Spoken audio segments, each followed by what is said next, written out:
Shalom. Shalom. Yahweh Shem Yahweh Shai. First of all, I want to say peace and grace to the elders of GMS. We get this knowledge and this truth from. Today's topic going to be Habakkuk 3 and 3. You know what I'm saying? Because there's a lot of stumbling blocks out there. And this false teachings of Islam that got our brothers caught up. So we're going to break this down according to the scriptures properly. This Habakkuk 3 and 3 along with some other false doctrines that they have. Okay, so first place we're going to read Habakkuk 3rd chapter in its entirety. Well, we're going to read it all the way up to verse 14 to get a full understanding of what's going on right here. Habakkuk chapter 3. A prayer of Habakkuk the prophet upon Shekinah. O Lord, I have heard thy speech and was afraid. O Lord, revive thy work in the midst of the years. In the midst of the years make known. In wrath remember mercy. Yahweh came from Teman, and the Holy One from Mount Paran, Salah. His glory covered the heavens, and the earth was full of his praise. And his brightness was as the light, and he had horns coming out of his hand. And there was the hiding of his power.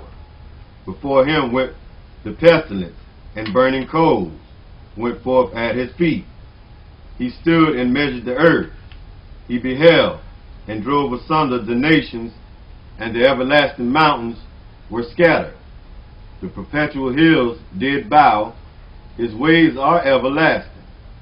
I saw the tents of Cushan in affliction. In affliction.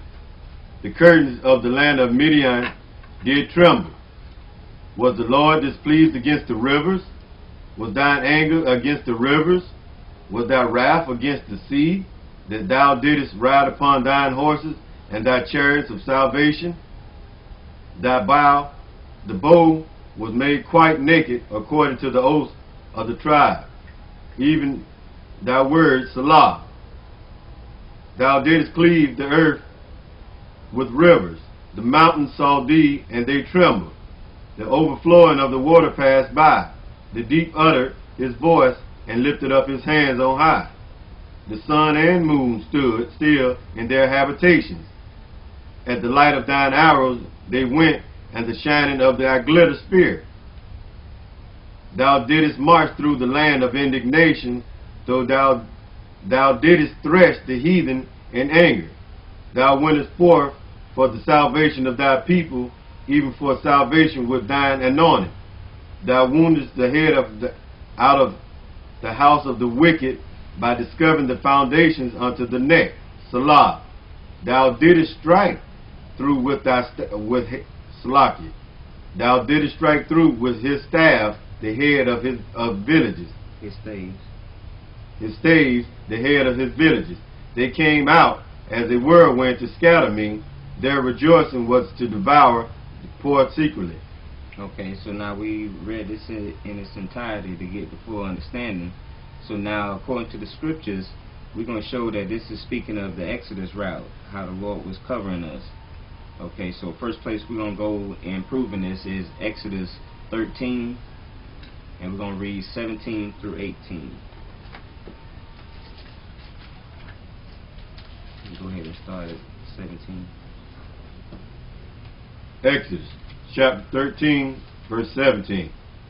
And it came to pass, when Pharaoh had let the people go, that Yahweh led them through not the way of the land of the Philistines, although that was near. For Yahweh said, let us peradventure the people repent when they see war, and they return to Egypt. But Yahweh led the people about through the way of the wilderness of the Red Sea, and the children of Israel went up harnessed out of the land of Egypt. Okay, so what it's saying right here, when we came out of Egypt, we didn't go directly into the land of the Philistines. Can you get the map and show them? In other words, we didn't go directly into Israel, or at that time Canaan.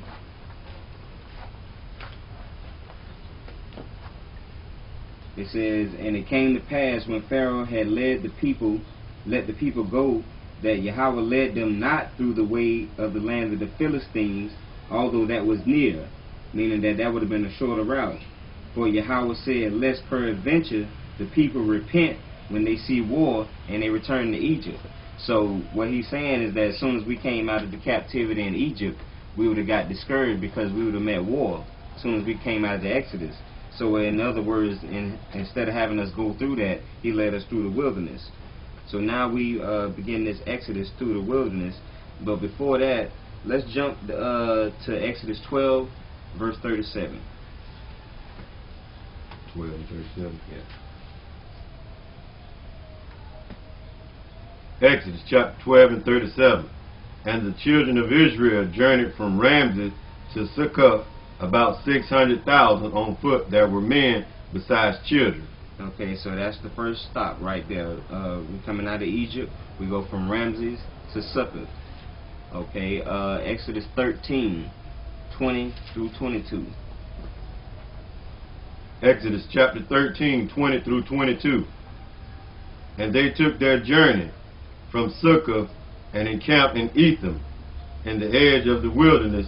And the Lord went before them by day in a pillar of a cloud to lead them the way. Okay, now stop right here. Now understand that it's plenty of scriptures that speak of the Lord as being a man. But what we have to understand is that the image of the Lord is of a black man. And we get that in Revelation. But the Lord can reveal himself in any form that he please. And can you start from back up from 21, and we're going to see in this instance when he was carrying us through the Exodus what form he was in. He wasn't in the form of a man. Go ahead. And the Lord went before them by day in a pillar of cloud. In a pillar of cloud. Go ahead. To lead them the way, and by night in a pillar of fire, to give them light, to go by day and night. Okay, so it says in the day he was a pillar of a cloud, and at night he was a pillar of fire. Go ahead, verse 22.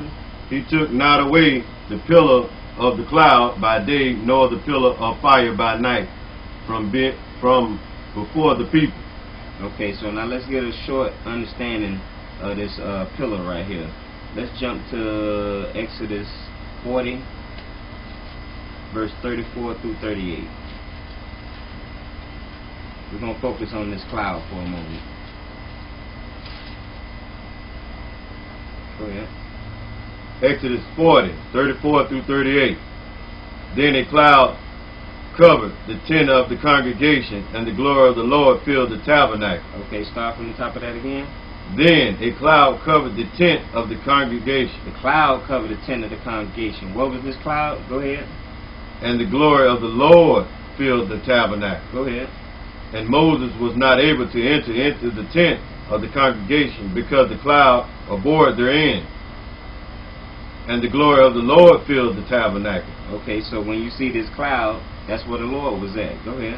And when the cloud was taken up from over the tabernacle, the children of Israel went outward in all their journey. But if the cloud were not taken up, then they journeyed not till the day that it was taken up. For the cloud of the Lord was upon the tabernacle by day, and fire was on it by night. So the only time they moved was when the cloud moved, which was the presence of the Most High. So now let's jump back to Habakkuk 3 and 3. Let's see something.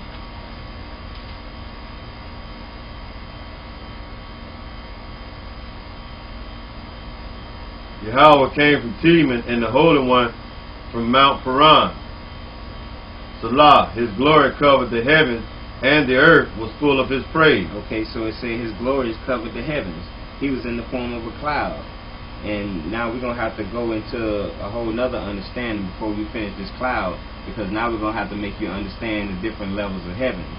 And we're going to show that this cloud, when it speaks of the heaven right here in this verse 3 and this chapter 3 and 3, that is speaking of the first heaven. So now the first place we're going to go to break this down, let's start at 2 Corinthians 12 and 2. Because I know a lot of people haven't heard about this, so really went into